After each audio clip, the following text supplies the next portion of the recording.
Bismillahirrahmanirrahim.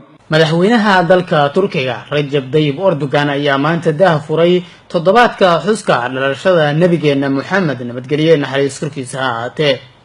furitaanka xuska waxaa ka qayb galay aqoon-yahano, dhaqaatiir, culimadiin, odayaal, siyaasiyiin iyo culimada ugu waaweyn uguna caansan dalkaasi Turkiga.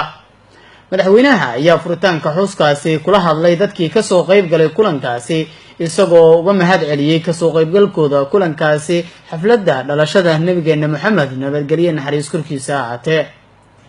madaxweynaha ayaa ummadda islaamka meel walbo joogaan ugu hambaliyeeyay xuska dhalashada nabigeena Muhammad nabadgelyo naxariis korkiisa ha ahaatee isagoo dadka islaamka ah ka codsaday inay iscaawiyaan iskuna naxariistaan maadaama nabigeena Muhammad nabadgelyo naxariis korkiisa ha ahaatee uu ahaa mid aad u naxariis badan.